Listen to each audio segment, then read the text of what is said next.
Taste the Daily.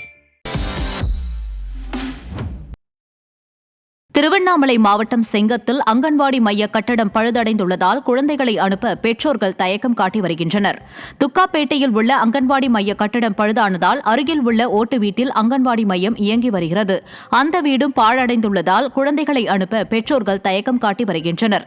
எனவே விடியா ஸ்டாலின் அரசு குழந்தைகளின் நலன் கருதி புதிய அங்கன்வாடி மைய கட்டடத்தை உடனடியாக கட்டித்தர வேண்டும் என பெற்றோர்கள் கோரிக்கை விடுத்துள்ளனர்.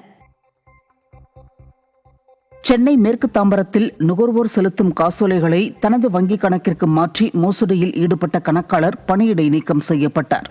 முறைகேடாக மின்சாரம் பயன்படுத்தும் நுகர்வோரிடம் விதிக்கப்படும் அபராத பணத்தை உடனடியாக கட்ட முடியாததால் அவர்களிடம் மின்சார வாரியம் காசோலை மூலம் அபராதம் பெறுவது வழக்கம்.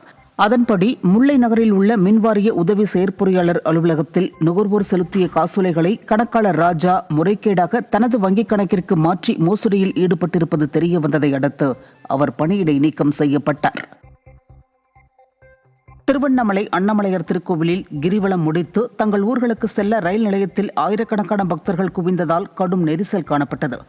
ஐப்பசி மாத பௌர்ணமி இரவையொட்டி சுமார் 10 லட்சத்திற்கும் மேற்பட்ட பக்தர்கள் விடிய விடிய கிரிவலம் மேற்கொண்டனர்.